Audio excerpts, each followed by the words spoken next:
to the 290 Mo podcast. I appreciate your time. If you could, introduce yourself and my viewers and listeners. Yo, I go by the name of Young Tez. You can find me on Instagram at The Real Young Tez and on Twitter at Young Tez. YouTube, Young Tez. Everywhere Young Tez. Super easy to find. Okay, appreciate that. Appreciate you coming through, man. Welcome to the show. So, I like to get to know the guests, man. Let the viewers and the fans get to know you, man. So, just some basic information, nothing too crazy, man. Where you from? Where you grew up? I'm from Chicago. I moved out of the inner city when I was young, and we moved all over the place, and we landed up in Bellwood. Mm-hmm. And I lived there majority of my life until later on I ended up moving to Atlanta, then coming back to Chicago, and then moving to Cali. So how was your childhood, like, growing up? How was it? Was it a pretty normal childhood? Well, let me ask you this. Yeah. Growing up, what was your aspirations growing up? Was it hooper, doctor, lawyer? Like sports. Everything. I played everything. Baseball, wrestled, basketball, football, everything. That's what it was. Sports. And I mean, back in the day. You was good. What was your best sport? Or you was Dion? You was good at everything. Like, you like, I was just telling you one. I mean, everything low key, but I like for other people to say like, oh yeah, he legit, because everybody gonna be like, oh yeah, I'm the best. For sure. Yeah, I played football in college. I had got a little scholarship to play. What was that experience like? What college was it? Morehouse. What was that experience like? It was cool until I got kicked off the team. Damn. Was you on your way? How far was you taking it? Was it? I mean, I was serious about it, but also started like getting serious about music at the same time. And our coach had transferred in from Alabama or something like that. Some Alabama school, Alabama A&M or something. And I think I was a city boy. So it kind of clashed, and I mean, he ain't really rock with me. Okay, so was that the reason you got kicked off the team, or was it was something that happened, like something petty, and I didn't agree with what he was saying, and I like stood up to him basically. And after that, you could just see things changing. At the end of the season, he like, yo, I'm gonna pull your scholarship. What position was you playing? Receiver. Oh yeah. Yeah, okay. And then it's a long story with that, but I had got into it. Was so much I was going through. That whole thing, I ended up getting back on the team, and then he did it again, like on some slick. It was a lot. It's a whole lot. Okay, so during all this time, what role is music playing in your life? Starting from your childhood to through high school and through college, I just listened to music. I wasn't thinking about being a rapper. What was you listening to? I listened to 50, sure. DMX, sure. The whole Rough Rider, like everything. Jewels, the whole Dipset, Cash Money. Back when they was the Hot Boys and Juvie and Turk. I like them after the Hot Boys. That's just my personal preference. Yeah, I mean, I did too, but I grew up like, you know what I'm saying, listening to all of that. And then, of course, when Rick Ross and DJ Khaled and all them started falling in, I was listening to them, Trick Daddy, like all of them. Okay. I didn't really get too much into Jay-Z until later on, but I listened to Nas. Okay. I used to listen to Nas too. That's definitely a dope lineup. So, would you listening to all these MCs? At what point did you like, oh, now I'm finna do that? You know what I'm saying? High school, when Wayne was dropping the mixtapes. That's what happened. Wayne was dropping mixtapes. Do you remember the exact instant? Was it just I just heard it Dedication 2, so I'm finna write Dedication 3 type shit, or one of my homies had put me on his mixtapes, and we used to listen to it all the time on the way to games, like, and like from that point, we used to freestyle in the car. He was older than me, so and he was from out west too. So we'd just be riding around bumping nothing but Wayne, and he started freestyling. He like, yo, try it out, and eventually I started doing it. Then before school in the lunchroom, we all freestyling, and I started getting good. And then people was like, hey, you should really try to like make a song. So I made like 3 songs, and then after that was it. All right. So I want to talk about. I do remember that transition though when Wayne started dropping the mixtapes, because I used to be wanting to be like, man, because I didn't like the South sound, like the hot boy shit. I just ain't like the sound, so I never gave it a chance. I just didn't like the way it sounded to my ears. But I'll never forget, I bought the dedication 2 on the red line from CD Man. Oh, shorty. I'm old, y'all. I bought a dedication 2 on the red line. I play that CD. I probably listened to that CD for a year straight. You know what I'm saying? Ever he changed the game. Yeah, for sure. He definitely changed the game. He was going crazy, man. So I want to talk about them first 3 songs, man. What was them subject matter like, man? What was you talking about, man? It wasn't about nothing. Whatever I heard in songs, I was repeating the same thing. Like people talking about cars. Was it some trap music? Was it a dance song? Was it like a radio song? I like redid that. It was Game and 50. Game and 50. Hate It or Love It. How We Do. This is how we do. Yeah, I redid that song, and it was 2 other songs. I don't remember the other 2, but it was just basically like trying to give out punchlines. It didn't matter what I was talking about, just punchlines. I was talking about Lamborghinis and Bentleys and girls and jury money. Just putting that shit being together. Flashy, just making it sound good though. Okay. All right, man. So you got these 3 songs. What you do with them? Did you put them on Facebook? Did you? I put them on pass CDs. Them on CDs, pass them around. Pass them around to who, just friends? Was you mailing them to Def Jam? Like what was your mindset at this point? I really ain't know too much on how to do something like that, so I just put them all on CDs and I was just giving them to people, like my friends. I was even at church handing out CDs. Okay, like everywhere. And still speaking on your mindset, was you doing this to just so everybody else can listen to you? You was like trying to so somebody can hear you and get famous. What was your goal when you was like, all right, you already recorded 3 songs, but that's the next step to be like, nah, I'm finna make some CDs and pass these bitches out. That's hella confidence too. Yeah. Shorty. So just talk to me about that mindset. My mindset was really, I don't know exactly like if I was trying to be famous. It was just that I liked what I was hearing from like artists that I was listening to, and it was like, man, I could do the same thing, and then people was liking it, so it's like, let me like put this on some CDs so people can listen to it. And then the more feedback I got gave me more confidence to be like, oh, I could, let me try to go further and further. And I heard about like giving CDs out to like label executives and mailing stuff in, but I always felt like it's 1 million of those getting sent a day.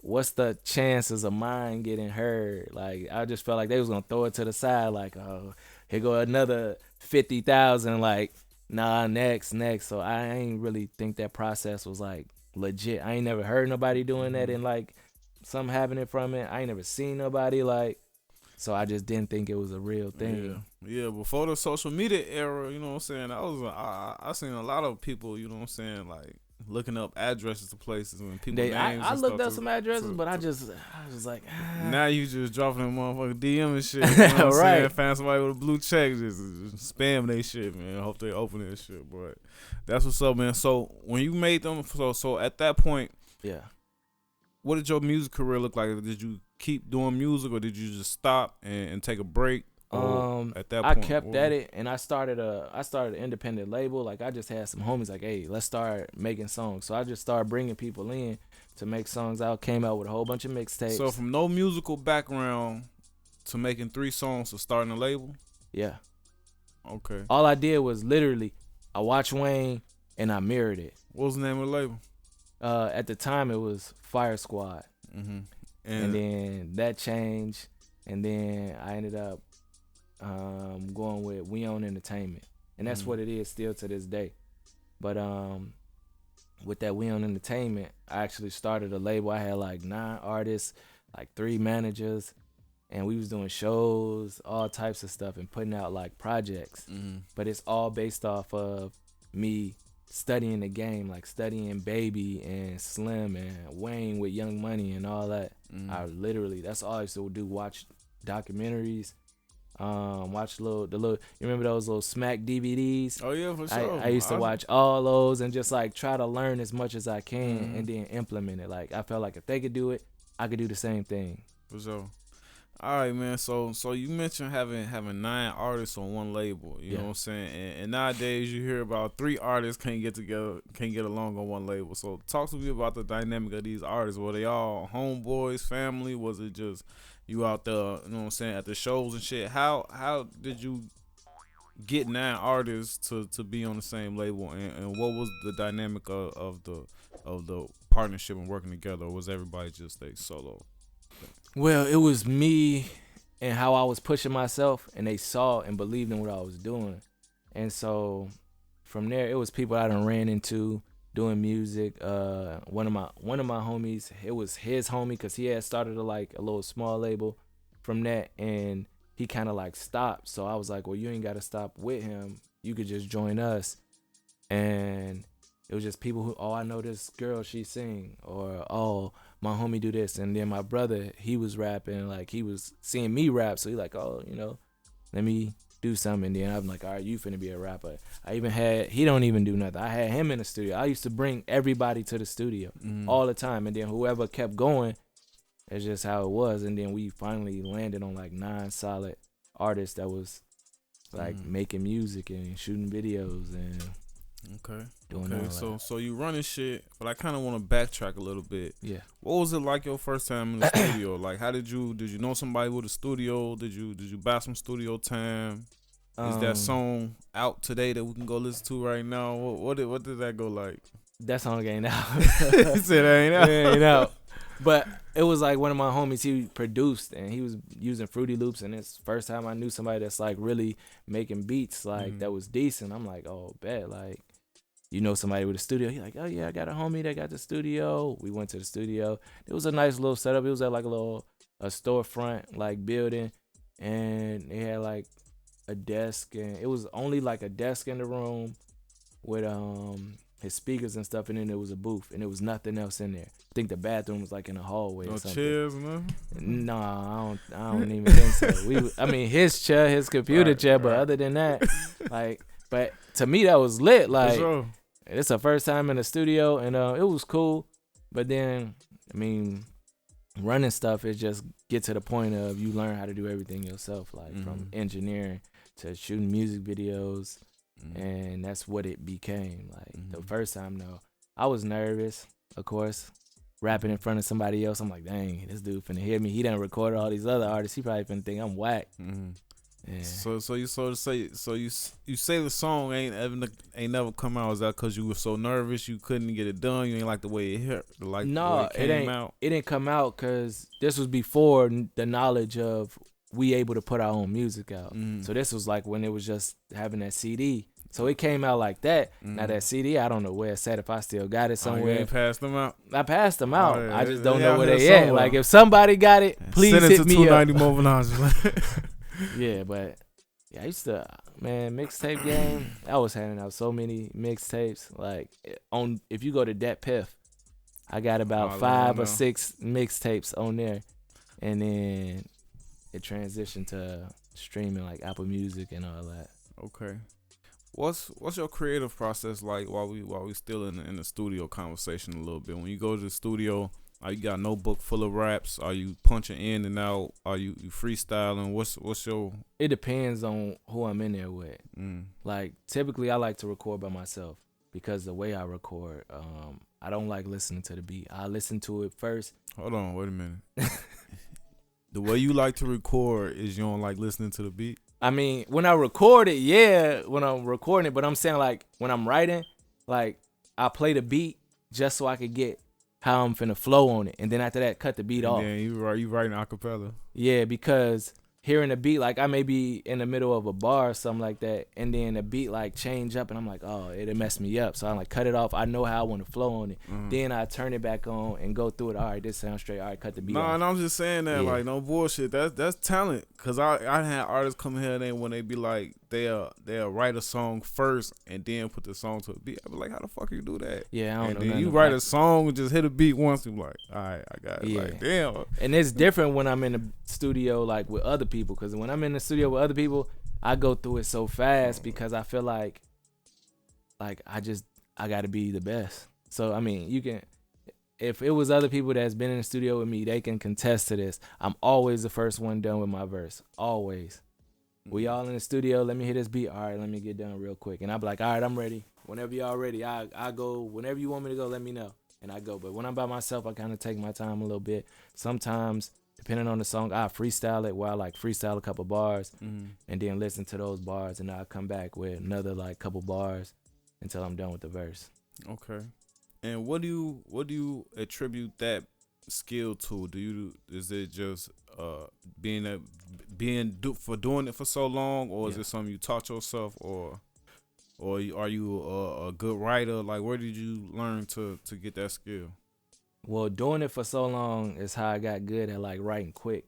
But when it come to like going in there without writing and just doing a couple bars here and there, and then like I practiced that same thing because Wayne said, "Oh, I don't write, no pen, no pad." So I'm like, let me do it. So I practiced it for a long time, but then I went back to the pen and pad, and then recently I did 2 projects with one of my homies from the Bay Area, and he was about to get locked up. So he like, yo, we got to finish this project quick before I take this seat because I'm going to be gone for a minute and I want some music to be out there still rotating. So I'm like, all right, bet. He said, don't even write it, just straight off the top. Like, and I'm like, all right. And it brought me back into like that mode of like, hey, this got to get done. I ain't got time to sit here because any minute he going to be sitting down for a minute. So we need to get this done. And that's how we got that done. Okay. And just still talking about talking about working with other artists.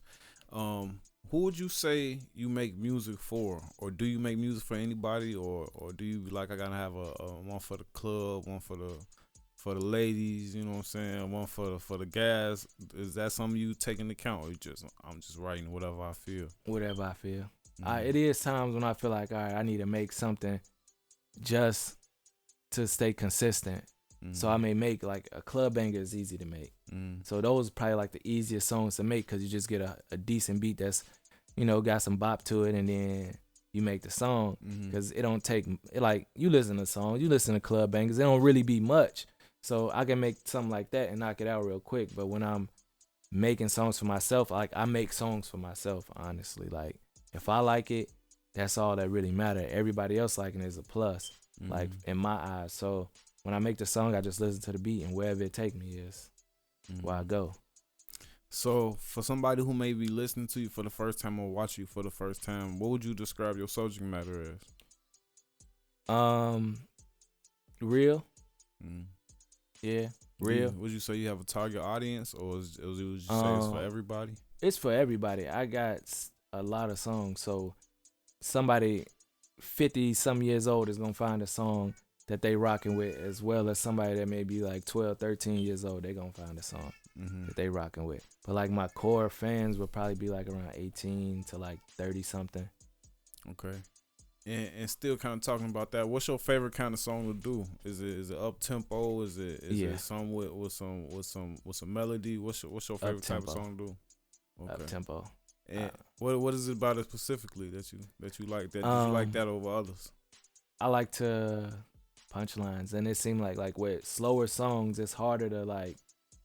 It's like you could put more passion in a slow song, but when it come to like getting some like clever off, it's harder to like make it hit if it's so slow, because it's like it's building up so slow to the punchline. The person gonna guess what you're gonna say by the time you get to it, as opposed to something faster. It's like you rocking and you hearing it like, oh, you might be able to do some shit, play with the words a little bit more type of shit. Yeah, exactly. Okay, all right, man. So with you being a recording artist, you know what I'm saying, a lot of things that we talk about, especially in the city, you know what I'm saying, where we from, you know what I'm saying, is the violence, you know what I'm saying, and a lot of people say that being a recording artist nowadays is a dangerous profession. Is that something that you ever had to deal with, you know what I'm saying, these sketchy situations, like sketchy shows, or you turn down a show because it's like, I ain't going right there, or nah, or do you just be like, if it's my time, it's my time? I think that way, but I don't like to think that way. But low key, like, I think the type of person I am, people can feel my energy, like the type, you know. I've been in, like, I shoot music videos too. So I done pulled up to all different types of places, and then I know a lot of people. So I don't have like a fear of like something. Like I really don't have that fear. And I feel like we shouldn't have that fear because it shouldn't even be the way it is. Right. But 9 times out of 10, it's also how you come off to people. Right. Like people can, you know what I'm saying, spot you and then try something, but depending on how you react, it may go a different way. That's what I say, you know what I'm saying? Being from the inner city, you know what I'm saying? I get to see a lot of things firsthand, and the news portray a wrong way. I'm like, yeah, but dude really did some fucked up shit type shit, you know what I'm saying? So a lot of times, you know what I'm saying, if they get who they be trying to get, you know what I'm saying? If you ain't out here doing nothing to nobody, for then the ain't most nobody part, really, you know they don't what even I'm saying? care. So yeah, that's just something I like to ask all the recording artists, see what their mindset is on that, you know what I'm saying? So with you, and still just talking about going to the different club scenes and maybe different studio scenes, talk to me about working with other artists. How is that? Do you prefer not to? Is it a reach out to you basis? Do you have a song be like, man, I need somebody else on this song? What's it like working with other artists? I like working with other artists. I tell everybody, just hit me up, reach out. You got to label shit. Yeah, I tell everybody, just hit me up. We can make something happen. And I done worked with some real like industry type of people, but then I also work with the beginners too. And I don't never like, cause I know what it's like to be just beginning. So that helping hand could always do something. And I mean, I'm down to work with anybody, however their music sound. Hopefully the quality good though. That's the only thing that. So that if the quality good, you said however it sound. Yeah, if they got good quality and they like I'm gonna kill that shit. Yeah, for real, cause you don't know, like anybody can hear it, like, and that sound that person may got or have, they can have like a huge following behind it. That like, might be Blueface, you know right? Like for real, like before when Lil Uzi came out, it was the same thing. People like, who is this? Or now, like different artists. Uzi, I can't watch him. I can't look at him, but the music is raw. Right. I don't want to watch no videos. I don't want to watch no fashion show, none of that shit. But the music, that shit is raw. It is. Shit, he real. He talented as hell. And while we talking about Uzi real quick, what are you listening to right now? In the car, in the gym, what you listening to? Roddy Ricch. Oh, yeah? I've been listening to Roddy Ricch I've been listening to him for a minute. But that's what I'm listening to right now. Him, Dave East.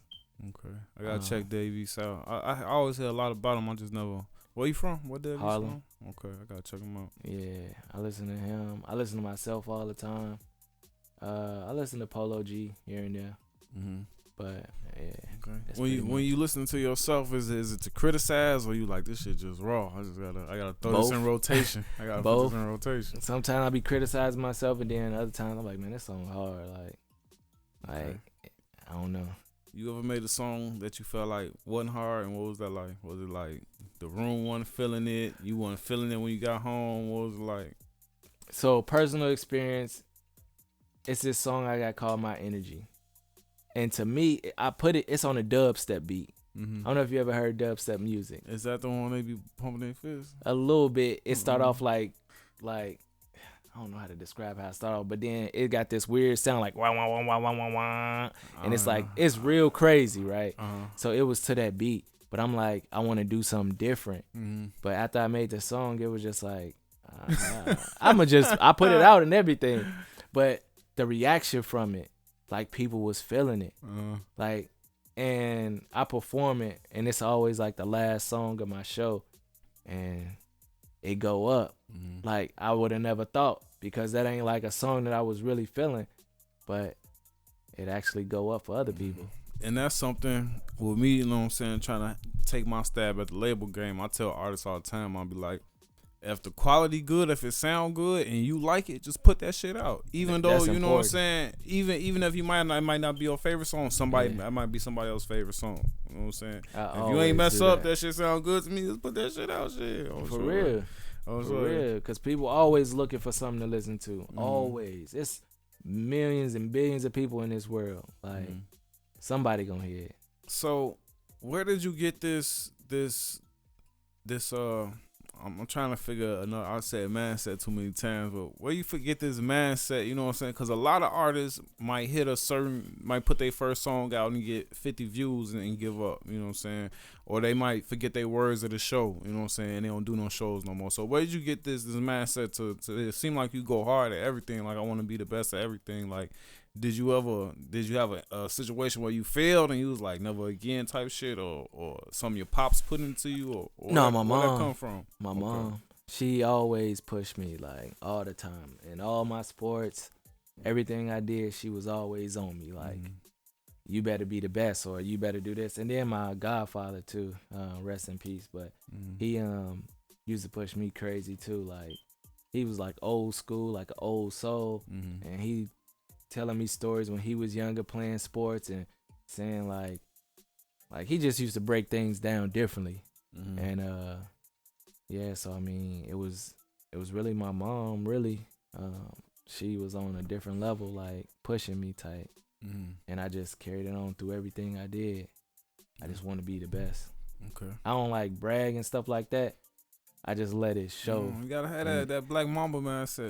You gotta have that, man. You gotta think like that, man. So before I can't let you leave, man, without talking about these music videos and these cameras and shit, man. So in between playing 16 sports or 5 of them, you know what I'm saying? Between that, doing music, picking up a camera and editing videos, a whole nother monster in itself. Yeah. So how did you find the time you gotta shoot a video, you probably gotta direct it, find scenes, you know what I'm saying, edit, you know what I'm saying, that takes, you know what I'm saying, another training course, you know what I'm saying, YouTube University. How did you jump into the music video game? I got tired of trying to find somebody to shoot my videos.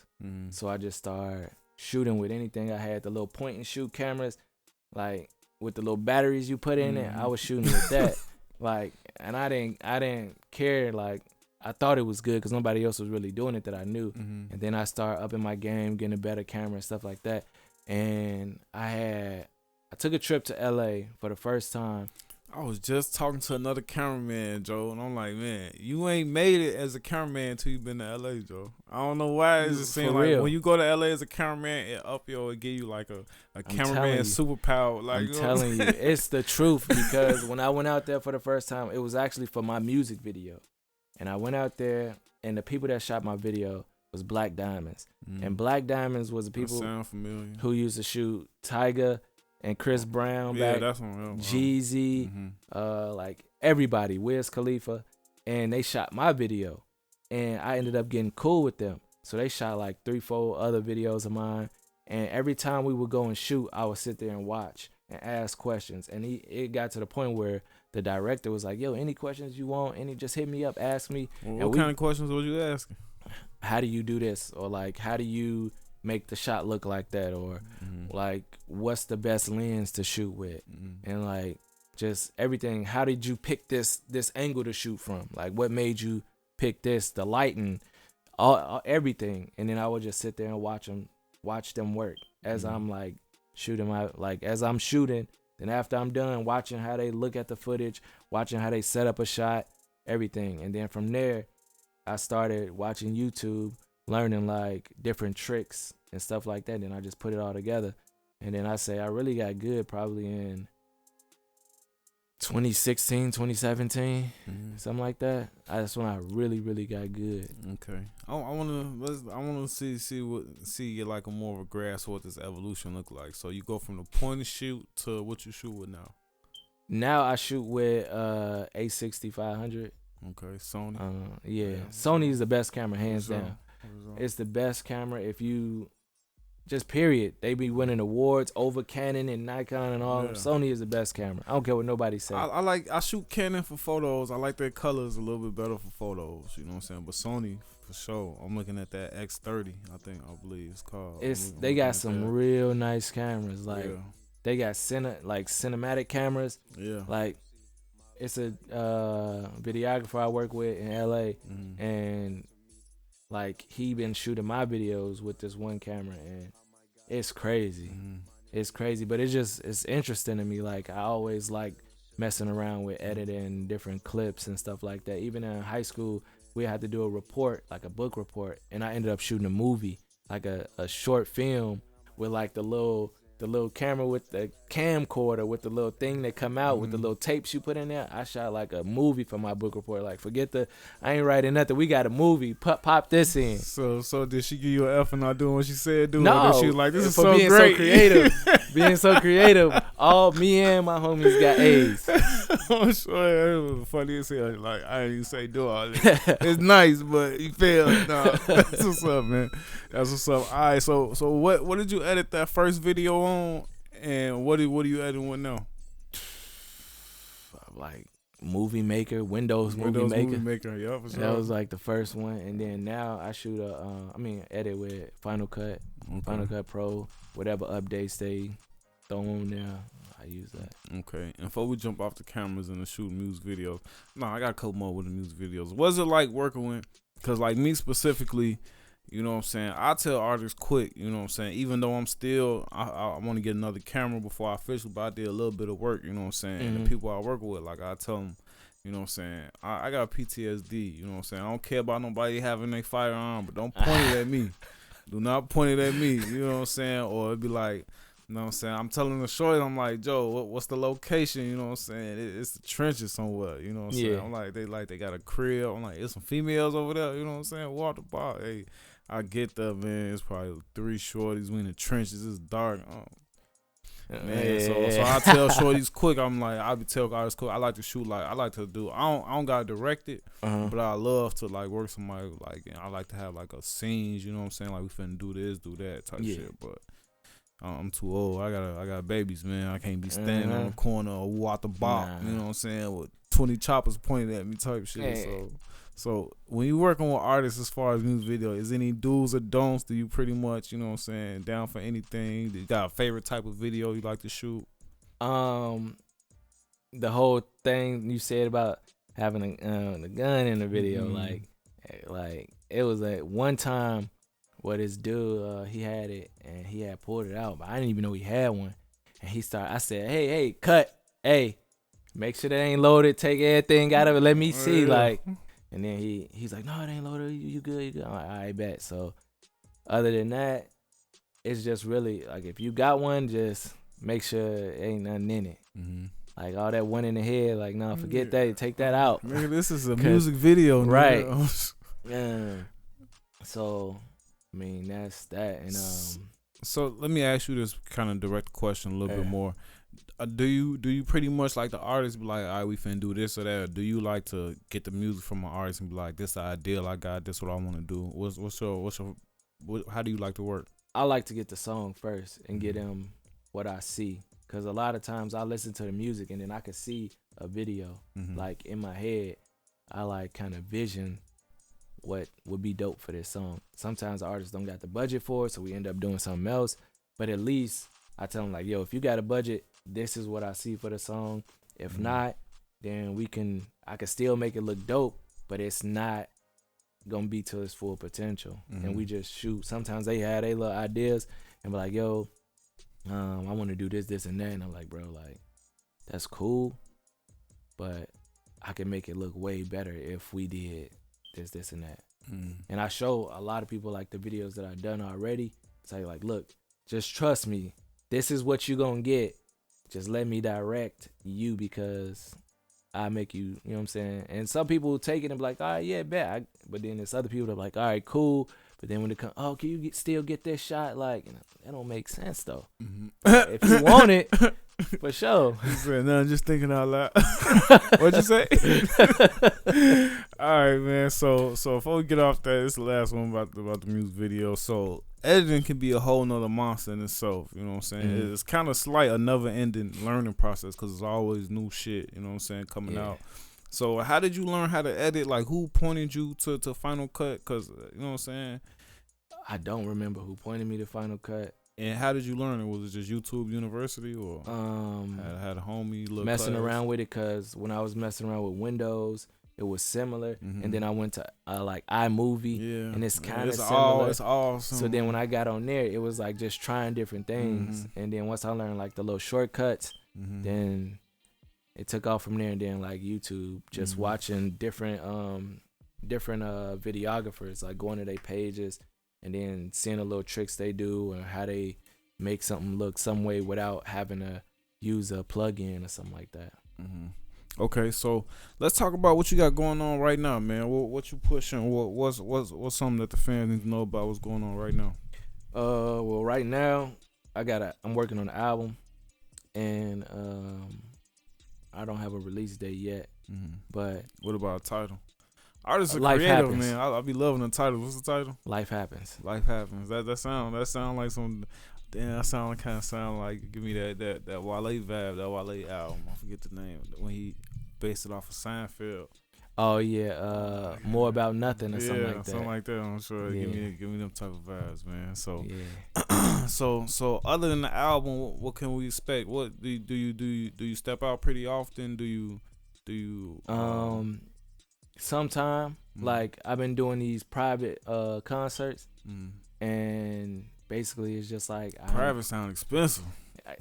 No, they be free. Okay. We provide food, drinks, and you just come out and have a good time. So I invite a couple people, and whoever I have like performing with me that night or whatever, they can invite whoever they want. But it's like we just want the environment to be like cool, where people can like network and like grow together and build something. So it be little private shows. We did 2 already. Then I was working on a Midwest tour, and the first show for that is February 17th in Milwaukee. And then I still got other shows I'm working on locking in. And working, just making music, trying to drop more music, because last year a lot happened. That's hence Life Happened for sure. For the album, but a lot was happening, so it's like I could get in the studio and start recording, but then there would be other things that come up, or I'd be doing this and not having enough time, and then I had a baby and just everything was going on, so I couldn't focus like I wanted to. So now I'm kind of like back in the groove, so it's like now I want to put out more music like I was. Okay. And this is a question I want to ask you. Would you like being in the game at the brink of like the end of the CD era to now where everything's social media? You know what I'm saying? Like a lot of computers and video games, they don't even come with disk drives no more. You know what I'm saying? So from you being from the, you know what I'm saying, starting on the passing out CD game, how do you promote yourself now? You know what I'm saying? How do you promote yourself in your music now? And was it a big difference converting over, or it was all seamlessly? It was kind of a big difference, just because I'm not like a social media person. Like I'm real private. So if you know me, then you like know me type of thing. So for the transition into being super open, it was different. Like I was late to Facebook. I was late to Instagram. I was late to Twitter. Like everything I was late to just because I felt that way. And then when I was handing out mixtapes, like I was handing them out all the time. People just knew me, like, you got a new mixtape? Oh, you got something new coming out? Just for that. So when it transitioned, I already had built up enough people that knew who I was, where it kind of flowed into my following. And then from there,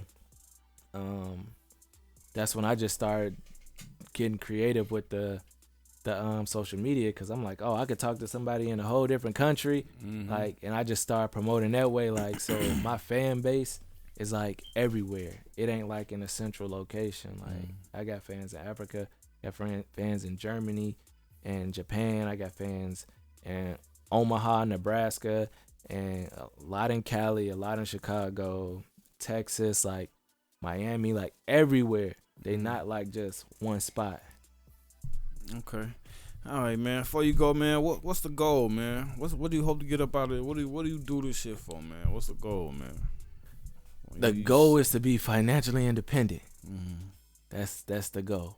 Increments. The goal is to just be able to help out like family and like some of the homies and stuff like that, and be able to do so and still collect like that income, like by doing what I love, instead of like having like I love shooting music videos and doing like other little things, some graphic design or something, or Like, I do so many things, but to sit back and just be like, all right, now I could just give all my time to, like, music and, like, stuff like that's the goal. I mean, I done work with a lot of people, definitely going to LA. I done work with a whole lot of people, and I think my foot is in the door enough where things are possible. It's just now still consistently building this fan base and getting them now to spin like. Still label dreams, or was it all solo? Or? I used to wanna, like, you talking about independent label or getting signed? Both. I used to want to get signed when I was younger, but as I learned the game and I just know how to do it without the label. I mean, yeah, they come with a bigger check and, you know what I'm saying, and more connects, but at the same time, it's like you really can do it without a label. And then as far as putting a label together, it's cool, but like you said, you barely could get 3 artists together to do something, and that's kind of how it is. Like, it's so much going on in other people's lives, and then everybody got some type of ego. Not like, I'm not speaking on some situation now or anything like that, but I'm just saying in general, a lot of people got egos, and they be like, oh, you know, I feel like I should be at this point, or I should be doing this. But I've always been that person, like, then do it. Like, don't get upset. Like, if you feel like you should do it, then go get it. Like, but a lot of artists now looking for that handout, looking for that, I want to be the best, but how come you can't do this? Or, oh, can you go talk to this person? Oh, can you go do that? And they get left behind. For sure. All right, man. Like I said at the top, man, appreciate you coming through, man. You killed that in the booth, man. In the booth coming soon. Appreciate it. It might be already out. You know what I'm saying? We don't know. You know what I'm saying? Don't nobody know the future, but he definitely did his thing. Can't wait for y'all to see that, man. Appreciate you coming through, man. If you could, let the people know where they can find you on social media, where they can find the music, where they can see the music videos, where they can book a music video, where they can get some graphic design done. You know what I'm saying? All that good shit. Like I said, follow me on Instagram at @TheRealYoungTez. That's the easiest place to hit me, honestly. Hit me on Instagram at @TheRealYoungTez. You can hit me on Twitter too if you got Twitter. It's just Young Tez, and YouTube, just search Young Tez. And you just, I mean, you can hit me up. I'm open. I'm down to work. Let's make something happen. Yeah, I heard him. He said even if that shit trash, he gonna bring it with that hot shit. For real. He gonna kill you on your own song, man. But like I said, man, we up out of here, man, in a minute. Bet.